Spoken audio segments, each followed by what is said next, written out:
I'm delighted to be having a former Gor Mahia player, a former Kenyan international. He played for Harambee Stars in the 90s, and that is Mr. Tobias Ochola.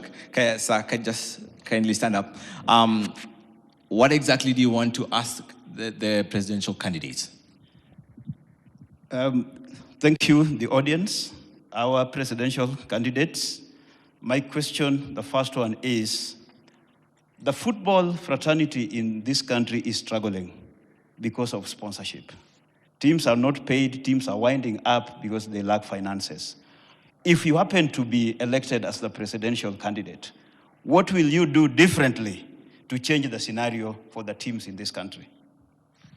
Thank you very much, Mr. Ochola. They have a pertinent issue for sure. That's the only question that we have for now, but let's take you back to Mr. Wahome. All right, so I'll let the candidates answer, and tuanze na wewe Bwana Shimanyula, uzajibu swali ambalo limeulizwa na Bwana Ochola kuhusu ufadhili na kuwekeza katika mchezo wa kambumbu hapa nchini. Nimefurahia sana na swali la Ochola. Mimi nitasema kwamba mimi kwangu kutakuwa na transparency, kwamba tuhakikishe kila kitu yote inawekwa kwa meza, na mimi nitakuwa tofauti na ile federation yenye iko kwa saizi, kwa sababu nitakuwa na uwazi, sitakuwa na mambo ya kuitisha 70% ndio sponsor aingie. Tafadhali, hatutakubali maneno kama haya. Mtu ambaye hako hapa na hawezi jitetea, tafadhali tusitumie lugha kama hiyo. Ziko kwa sheria zetu. Sawa sawa.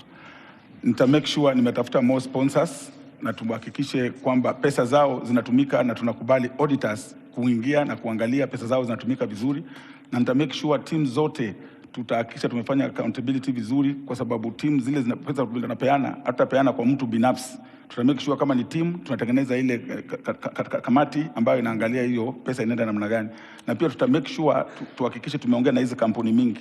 Kama mimi nita make sure pia serikali, tuhakikishe tumeongea na serikali, tuhakikishe pesa ya sports imeingia katika hizi timu zote, na pia tuta make sure kwamba tumekuwa na wale watu ambao kama wale CEOs, tuko na CEOs ambao wako competent, wale wata make sure kila kitu kifanyika inafanyika kwa uzuri.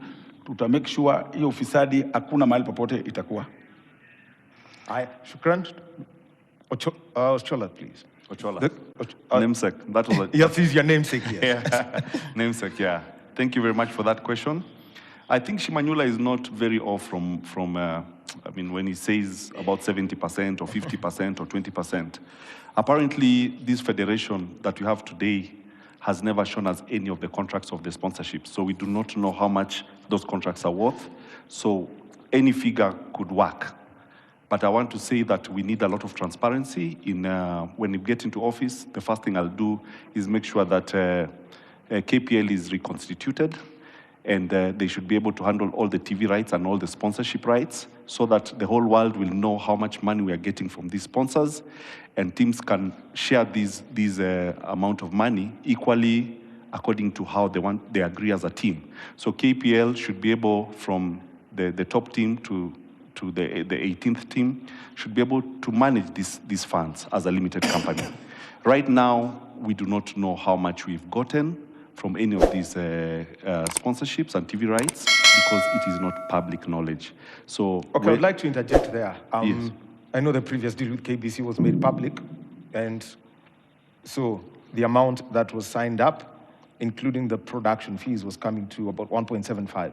That's what you know. But that's what you know. But we as teams, I'm a KBC insider. Sorry. Yes. That's why I would say that. We've always asked KBC to publish all that publicly. We actually did put it on the public so that we know. I'm saying that teams, as the KPL teams, do not have.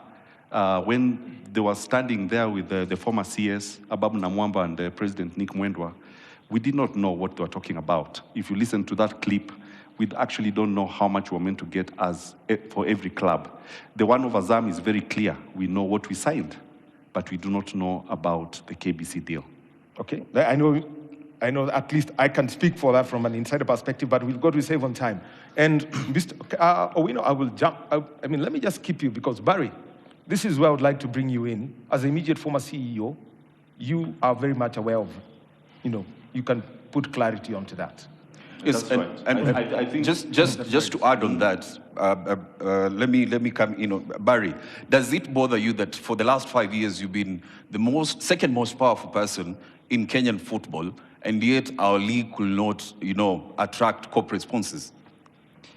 Thank you. I think, so first is to answer to Sama. I think when you're in primary, you're told that ignorance has got no defense. And sometimes your lack of unpreparedness should not cause a crisis on our part. Now, Wahome, on to you. When I was at the federation, we shared contracts with club chairman. Unfortunately, Sam is not a club chairman. If he wins, he will become president.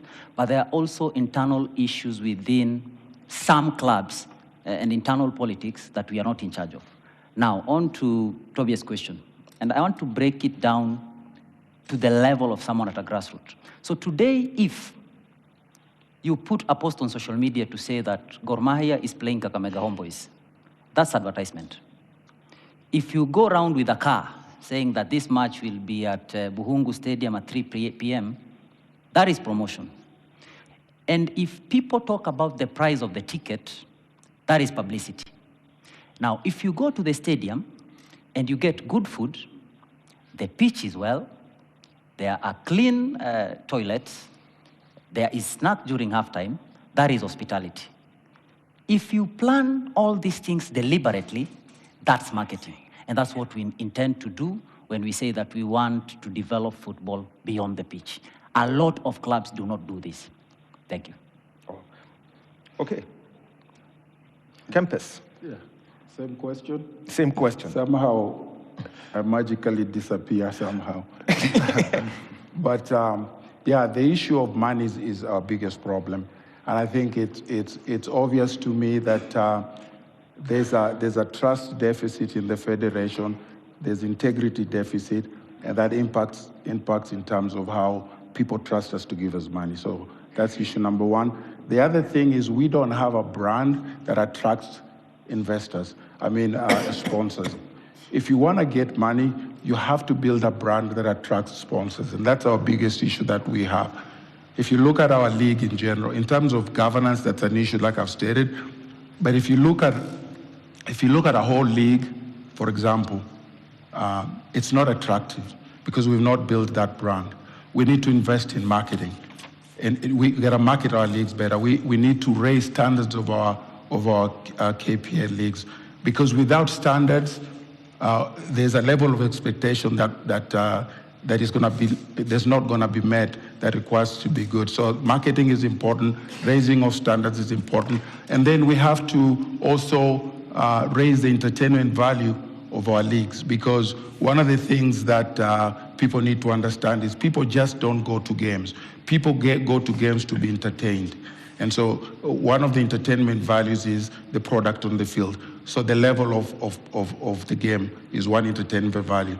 The other entertainment value is what happens to, you could have pre-game entertainment, halftime entertainment, and all that kind of thing. So we need to market our leagues. We need to be able to raise the value of our entertainment, and we also need to make sure that from a governance standpoint, that we run our federation in such a way that we build a brand that is marketable to the sponsors. Tom Alila, let me come to you on this issue of sponsorship. What will you do to bring sponsorship to Kenyan football? I think to answer Ochola's question, as I did my opening statement, that the problem with football in Kenya is governance. There is no rocket science about it. It's an administrative issue that needs to be fixed. And the Kenyans want to go to World Cup. This World Cup coming in 2027, and we need to fix the governance issue first. Then we'll bring hygiene in football. We need to fix the FKF Constitution. We have Sports Act. They are not intertwined at all. The one is saying this, FKF Constitution is saying this, but we all know that the Constitution of Kenya acknowledges that Sports Act is far much superior than any association's constitution. So that is number one. So number two is to the way he said that once we fix the governance, then we'll have a conveyor belt on how teams should be going on. If I'm elected, I want to, first of all, vary the FKF constitution. As I said before, we spend with our kids 120 days at home. The rest of the time they spend in school. That is the balance of the days that is remaining. We must have policies that, according to FIFA statute, the golden age for developing football is 7 years. And you could see even the team that went to World Cup for women, they came from schools. So we have to open up the FKF constitution to accommodate these two bodies. And this is governance. We also have to open up space so that we can accommodate the sub-branches, so that the conveyor belt I'm talking about can be sorting out this under 10, under 15, under 17, Yes. under 22 to the final product. This can be done. Kenya doesn't lack talent. So it is purely governance issue that needs to be fixed. Thank you very much, Alila. Hussein, there is a lackluster approach from the corporate world to touch Kenyan football. If elected, what will you do in regards to sponsorships? Thank you very much for the question. I think for us, what is important right now is to ask ourselves, when did this rain start beating us? Why did the sponsors take flight? Why did they run away? What happened to SuperSport? What happened to SportPesa? What happened to all the big corporates that used to participate in development of football in this country? They ran away because of the mediocrity, the ineptitude, and the corruption in the game. So we have to tackle that first without fear or favor. If you look at what sponsors look for, they look for ROI. They look for return on investment. What are they getting? Is there value for their shilling in whatever it is that they're doing? And I'll speak for myself. What will I do? I've done it before. Look at 2015. I brought the first big sponsorship into Kenyan football through SportPesa, when they supported Super 8 League. So actually, I brought Safaricom into football, into the football sponsorship space back in 2004 with the first edition of the Super 8, which eventually transitioned into the sponsorship transition into Sakata, and lately what you call Chapadimba. All that was a baby of extreme sports. We nurtured it from the beginning.